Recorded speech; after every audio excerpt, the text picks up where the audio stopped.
Hola, ¿qué tal? Muy buenas tardes. Bienvenidos nuevamente al módulo Tecnología e Innovación Educativa.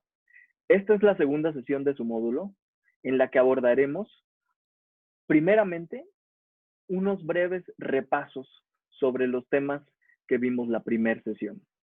Recordando un poco, ustedes se llevaron de tarea investigar sobre el aula inversa. Seguramente en su investigación habrán encontrado que algunos autores le llaman aula invertida también, aula de cabeza o en otros idiomas puede ser flip classroom en inglés, como es uno de los conceptos principales. Ahora, esta va a ser la principal metodología de trabajo en este curso, el aula invertida. Como ustedes ya lo habrán investigado, el aula invertida implica que el estudiante se responsabilice de investigar, como ustedes lo hicieron, un concepto para que a la hora de abordarlo en la sesión de trabajo, como es en este caso, el profesor ya no tenga que explicar.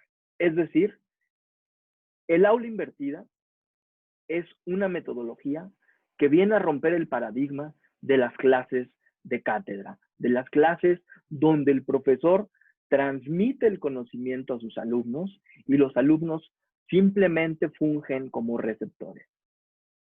El aula invertida invita a que el alumno sea el actor central del proceso de enseñanza-aprendizaje, haciéndolo partícipe y responsabilizándolo en investigar los conceptos clave. Es decir, esto nos va dando unas miras hacia la evaluación, que es el eje central para comprobar que hemos desempeñado las competencias, los fines del aprendizaje y los diferentes niveles de dominio de nuestro curso. En este caso, nuestro curso es innovación y tecnología. Son las dos vertientes. Entonces, las competencias, niveles de dominio y fines del aprendizaje irán relacionados a que ustedes desarrollen competencias digitales. Como les dije, la metodología del curso es el Flip Classroom, el aula inversa, el aula invertida, donde ustedes tendrán que buscar principalmente los conceptos. Eso es una autoevaluación que ustedes tendrán, es decir, ya no evaluaremos los conceptos y el aprendizaje o memorización de las definiciones de los mismos. Ahora, lo que deseamos es que tú, a tu tiempo, a tu ritmo y en fuentes que podemos considerar fiables, tú como docente investigues, en este caso como alumno, tendrás también que investigar mucho más que lo hacías en el modelo tradicional, simplemente donde llegabas, te sentabas en el aula y escuchabas, anotabas y tomabas los debidos apuntes. Ahora, vámonos a un aula tradicional. Precisamente quiero desde ahí abordar eh, los conceptos que vienen relacionados con la tecnología educativa, como lo son la brecha digital. Como dijimos, este concepto está relacionado principalmente con el analfabetismo digital. El analfabetismo digital es esta distancia que existe entre la persona que usa tecnología y no la explota al 100% o de plano no usa nada de tecnología. Ahora, a esa distancia que existe entre la realidad en la tecnología y el uso que le da una persona a esa realidad digital, le podemos denominar brecha digital.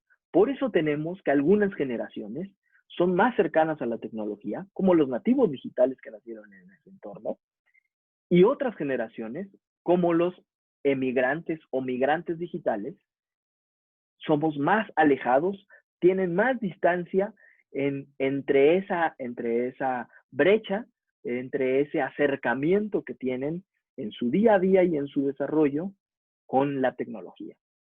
Muy bien, estamos acostumbrados a estar en este tipo de aulas, estamos acostumbrados a estar en este tipo de entornos que nos invitan a practicar el proceso de enseñanza-aprendizaje de una forma. Sin embargo, en el entorno que estás viviendo tú y yo en estos días, la transformación viene en otro sentido. Tú tendrás la principal responsabilidad como alumno de investigar. Es decir, tu trabajo en casa es investigación.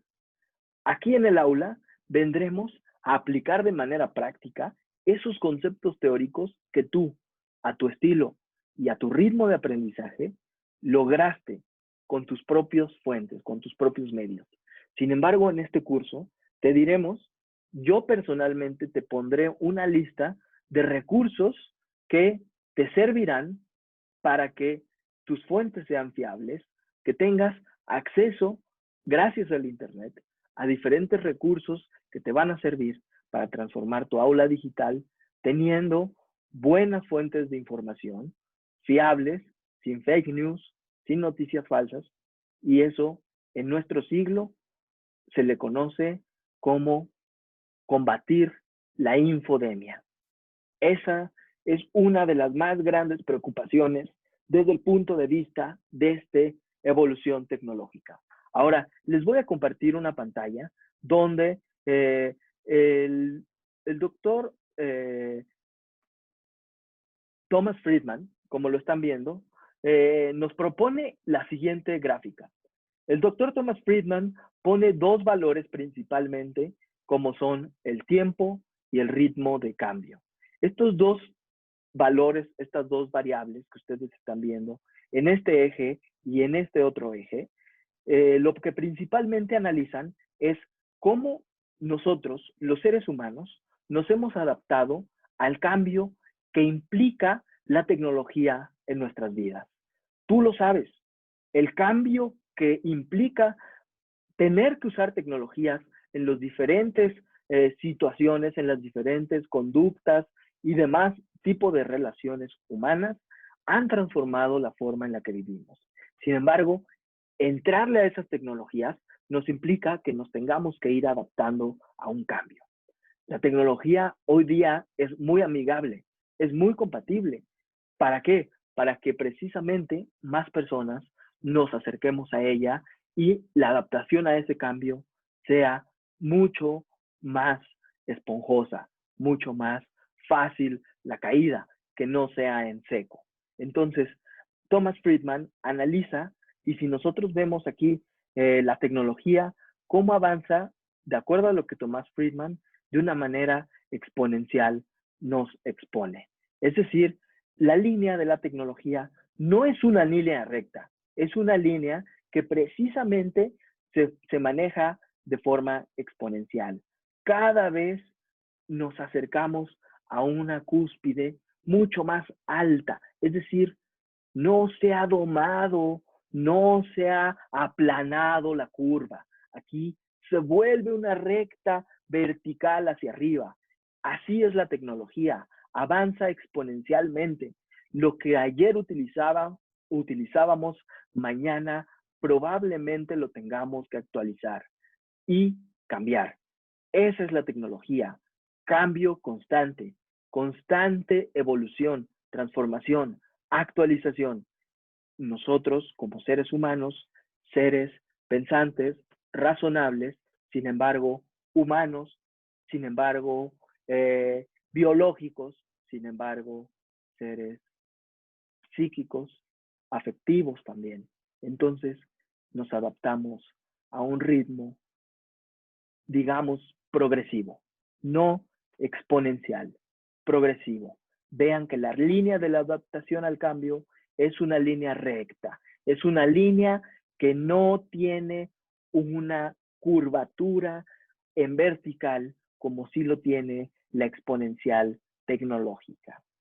El doctor Thomas Friedman expone que nosotros estamos actualmente aquí, en el punto rojo. ¿Qué quiere decir esto? La lectura es la siguiente.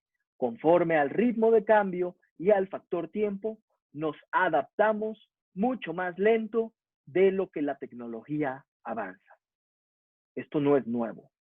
Lo podemos ver y lo podemos vivir. Estamos utilizando tecnologías que no son nuevas. Estamos utilizando tecnologías que son fáciles para ti y para mí, pero no son nuevas. Las nuevas tecnologías probablemente ni siquiera las conocemos y mucho menos nos hemos adaptado a ellas.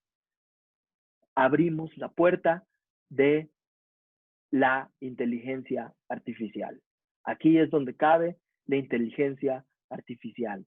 Aquí es donde el mismo autor, Thomas Friedman, en su obra La Tierra es plana, nos explica que precisamente este aplanamiento es metafórico porque la tecnología pone en el mismo nivel los diferentes niveles que existían socialmente en una estructura tradicional, cuando algunas estructuras sociales están por encima de las otras.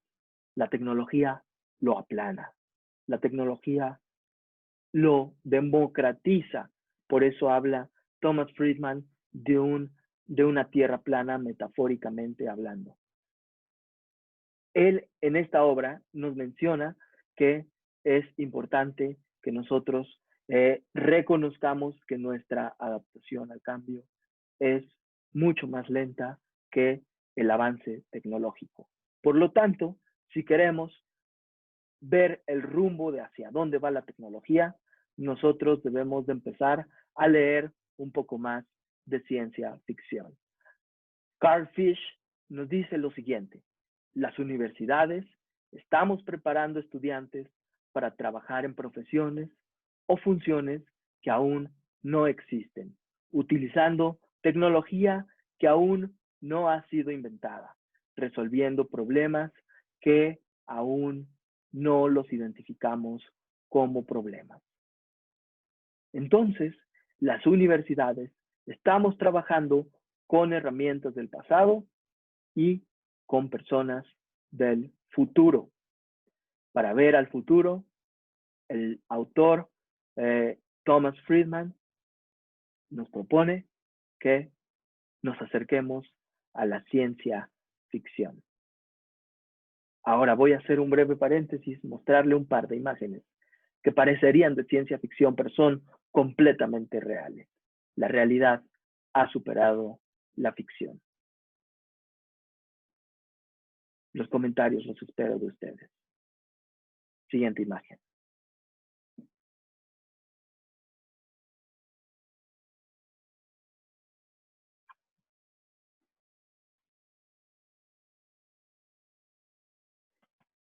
Esta realidad en la que vivimos, en la que nos adaptamos y en la que nos desarrollamos, es la realidad a la que nos vamos a enfrentar cuando tengamos que salir como profesionales de la educación y educar a las nuevas generaciones y formar y transformar sus vidas. Ahora, ¿cómo nos acercamos a esas nuevas generaciones? Lev Vygotsky nos decía en su obra sobre la comunicación, esto es lo más trascendental entre el vínculo, el puente de plata entre el alumno y el profesor, la comunicación. Hablar el mismo idioma, comprendernos, que tú y yo tengamos más o menos la misma frecuencia de idioma, el idioma no solamente como lengua, sino el idioma también en su jerga. Por ejemplo, los doctores hablan con un tecnicismo, los abogados hablamos con otro tecnicismo jurídico, los educadores tenemos también nuestro propio idioma. Entonces, esa relación entre mi mundo y tu mundo está vinculada mediante un puente de plata, como lo establece Lev Vygotsky. ¿Y para qué sirve este puente de plata? Nos sirve para lograr los anclajes en el proceso de enseñanza-aprendizaje, es decir, lograr los aprendizajes significativos. Así como leímos a estos autores que les acabo de exponer, Thomas Friedman es un autor de una universidad muy importante en Estados Unidos, que es la Universidad de Harvard. También la Universidad de Harvard tiene a un gran educador que se los voy a exponer, se llama Eric Mazur. Eric Mazur es un gran educador de la Universidad de Harvard. Y él, precisamente como Lev Vygotsky, propone el aprendizaje significativo, pero sin tanta teoría. Y esa es mi propuesta de esta clase. Vamos a ser mucho más prácticos. ¿Cómo recordar el aprendizaje significativo? Con esto no se las va a olvidar. Ajá. El momento, ajá. Eric Mazur propone que el aprendizaje significativo es lograr el momento, ajá. Esto tiene todo que ver con la teoría del constructivismo o socioconstructivismo. Es decir, no solo transmitir información, sino transmitir la propia experiencia. ¿Para qué? Para que el alumno y el profesor tengan un vínculo. Por ejemplo, esto pasa mucho en nuestra sociedad latinoamericana, que nos gusta mucho la comedia, que nos gustan mucho los chistes, las bromas.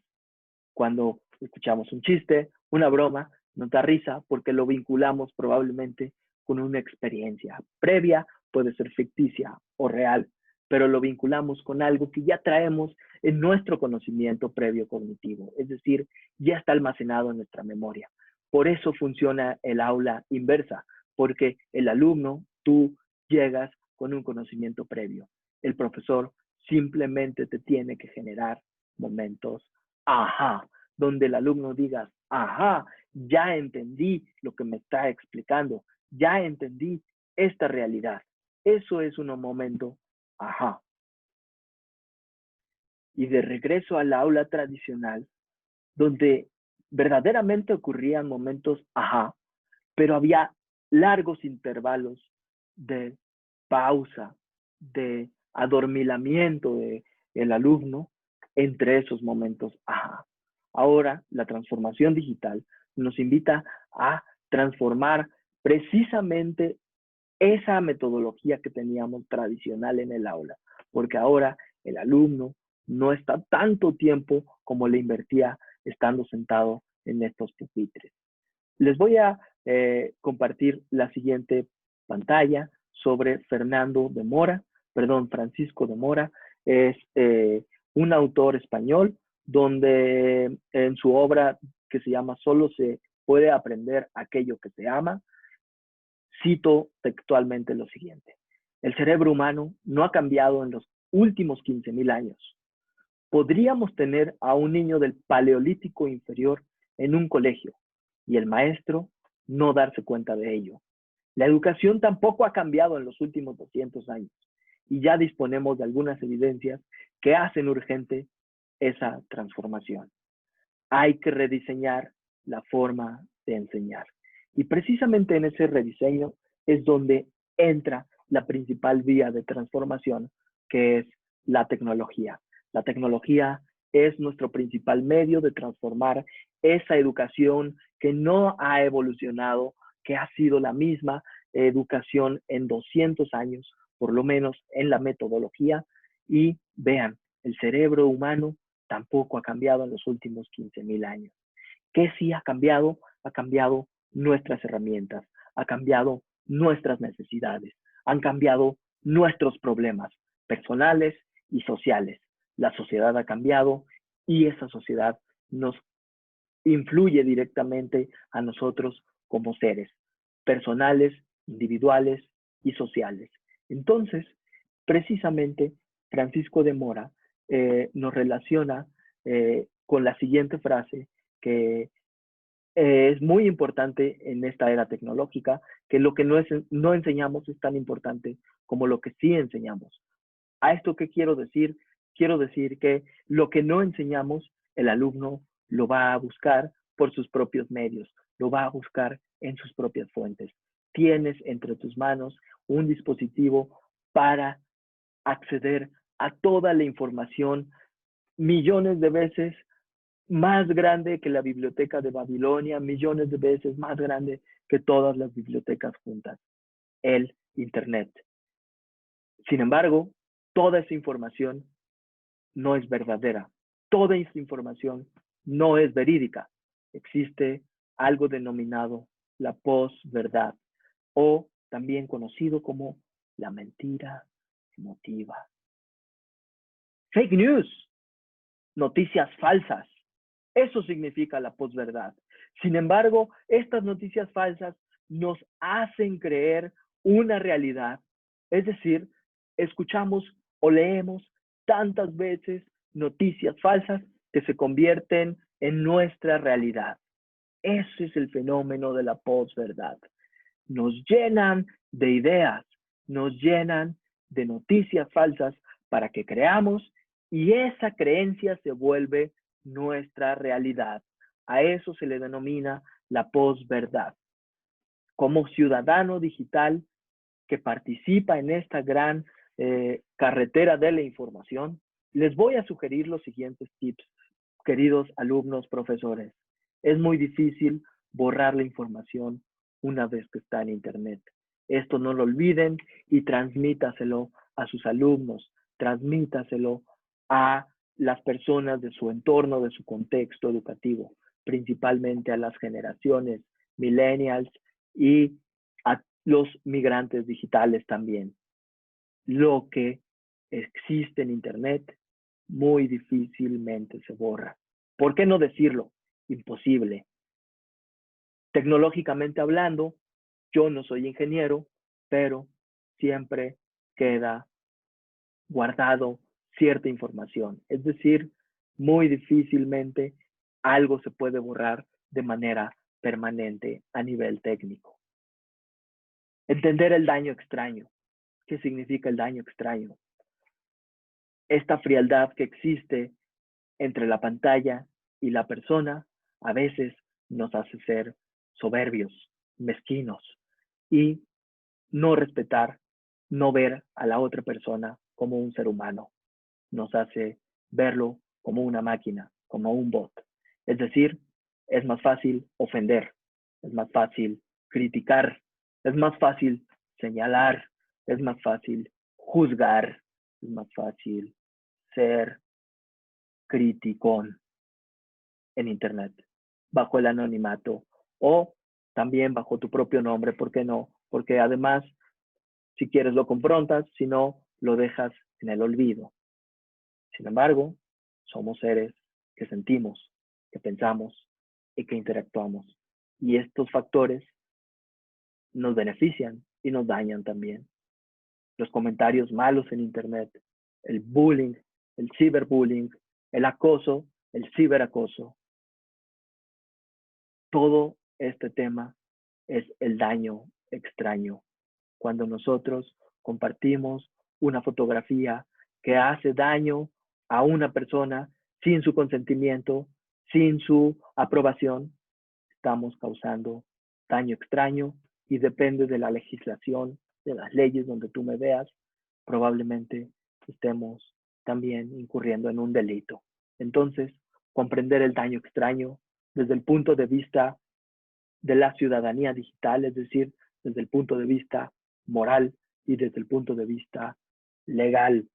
Las leyes protegen a la persona, las leyes protegen a sus datos personales y a sus derechos, especialmente los derechos de autor. En la siguiente sesión abordaremos este tema. También algún tip que les paso es comprender la diferencia entre compartir y robar contenido. Mucho cuidado cuando obtengamos información de Internet, poner la debida cita académica, la debida referencia o fuente, citar los derechos del autor, identificar a los troles, a esas personas que nos quieren engañar, a esas personas que nos quieren mostrar información falsa u también los troles con algún fin ilícito que quieren sustraer información, robar identidad. ¿Algún otro tip? Y último, la convivencia real es tan importante hoy en día como la interacción en línea. Inclusive, yo te invito a que ponderes cuánto tiempo pasas en línea y cuánto tiempo convives con otras personas en la realidad. Hacia dónde se va la balanza. Hablando de la posverdad, de las fake news, les pongo aquí de la International Federation of Library Associations and Institutions, cómo identificar una noticia falsa. Esta infografía nos funciona para saber cómo identificar una fake news, algo que nos invita a la posverdad. Evitemos la posverdad, analicemos nuestras fuentes, desarrollemos el pensamiento crítico. ¿Cómo? Estudiamos las fuentes. ¿De dónde viene? ¿Quién me está diciendo esto? Tal vez esta fuente no es muy fiable. Tal vez se dedica a dar puras noticias falsas. Existen estos portales de noticias, inclusive en estos medios es muy común ver estos canales que distribuyen noticias falsas. Investiga la fuente, estúdiala, ve quién escribió su autor. Además, da clic, lee más allá, no te quedes con el encabezado, no te quedes con la imagen, da clic y ve más allá. Si quieres obtener información, lee. Un titular impactante puede captar la atención. Los medios son expertos en captar la atención mediante titulares. No te quedes con el titular. Ve quién es el autor. Tal vez haz la búsqueda rápida. Busca su biografía. Tal vez verás que tiene algún punto de vista más sesgado en ciertos temas que en otros. Tiene ciertas posturas a favor o en contra. Para eso debes de investigar el autor, su contexto y tal vez hasta su ideología. Las fuentes adicionales también son muy importantes. No te quedes solo con una fuente. Investiga mucho más allá. Comprueba la fecha. Es decir, ve cuándo fue publicado, ve cuándo fue escrito este artículo, esta noticia, este paper. Muchas veces el contenido en Internet que más llama la atención es el contenido gracioso, el contenido lúdico, el contenido divertido. El contenido divertido, gracioso, lúdico, en broma, puede aparecer realidad y mucha gente lo cree. Hay portales que inclusive tienen nombres parecidos, pero simplemente son parodias de algún medio fiable. Entonces, lean bien si es una broma, si es el Día de los Inocentes, si es el April Fool's Day, algún otro día en que la gente comparte y los medios también difunden noticias a broma. Considera el sesgo que habíamos contemplado, las creencias, ideologías de cada persona, inclusive también de los medios, tienen sesgos. Pregunta a un experto, eso es muy importante. Consulta algún sitio web de verificación. Ahora, muy importante aquí también la ciudadanía digital, este concepto que engloba estos diferentes elementos como son principalmente la red que distribuye el Internet, los diferentes accesos que tenemos, como pueden ser acceso a los diferentes mercados, acceso a los diferentes medios, acceso a los diferentes sitios y fuentes. Esto nos trae también alguna inseguridad. Tener acceso a tantos medios o tantas fuentes nos expone a que nuestros datos personales, a que nuestro registro, nombre, usuario, contraseña puedan ser vulnerados y nuestra identidad en Internet pueda ser suplantada. Como les decía, próxima sesión profundizaremos en estos temas sobre los derechos y los riesgos en Internet. Ahora, veamos las metodologías activas para el siglo XXI. Clase invertida, Flip Classroom. Ustedes ya lo investigaron. Dar vuelta a los procesos de clase, para dar protagonismo a los alumnos, el alumno que sea el principal actor, que sea el principal foco de atención en el proceso de enseñanza-aprendizaje. Explicar, diseñar, corregir y evaluar. Podemos utilizar diferentes herramientas que también se consideran metodologías, como es la gamification o gamificación, llevar máquinas de juego a las clases, utilizar los diferentes tipos de juegos en clase, que el alumno pueda aprender haciendo, que el alumno tenga ese aprendizaje activo. Los videojuegos ayudan a desarrollar ciertas competencias. Ejemplo, un piloto de avión primero pilotea en un simulador, en un videojuego. No se sube directamente al avión, eso puede ser fatal. La gamificación, el juego, nos enseña. Mediante el juego aprendemos. Muy relevante de la gamificación es que el alumno se puede equivocar, el alumno puede tener errores y las consecuencias son mínimas o nulas. Puedes perder la vida en el juego y no pasa nada, se reinicia, lo vuelves a hacer, te vuelves a equivocar y no lo vuelves a repetir porque aprendiste de tu error. Muy importante, aprendizaje activo. También tenemos aprendizaje basado en problemas, cuando planteamos alguna situación problema que el alumno tiene que responder a alguna situación problema práctica, donde la competencia es desarrollada mediante un planteamiento de la resolución de un caso concreto. Puede ser ficticio o puede ser real.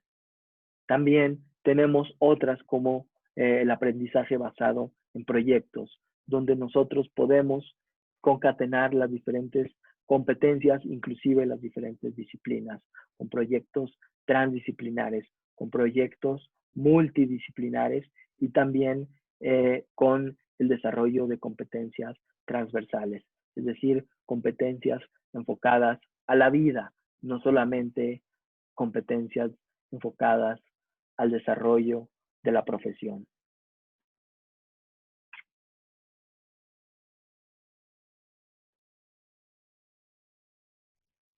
Seguramente les llamará la atención saber cómo pueden generar todo esto, cómo pueden dar ese brinco de lo teórico a lo práctico. Muy bien, en la siguiente sesión nos pondremos a reflexionar sobre este tema. Y de manera práctica, yo espero que tú des clic en los links que te voy a compartir la siguiente clase. Ahora, tarea para hoy. Responde las siguientes preguntas en la sección de comentarios. ¿Tú eres nativo digital o eres migrante digital? ¿Tus alumnos son nativos digitales? ¿En qué edad, en qué rangos de edad están? ¿Tus compañeros en tu entorno educativo, a qué generación pertenecen? ¿Nativos o migrantes digitales? Analiza la brecha que existe entre estos actores de tu contexto educativo, es decir, tú, tus alumnos y tus compañeros. Así también puedes incluir a los padres de familia o también algunos otros como pueden ser directores y supervisores. Analiza la brecha digital que hay en cada uno de los actores. Hay mucha brecha, hay poca brecha, es decir, usan mucha tecnología, usan poca tecnología. Platícame cómo es tu contexto en base a los diferentes actores de tu contexto, de tu escuela, de tu grupo. Muy bien, pues muchas gracias.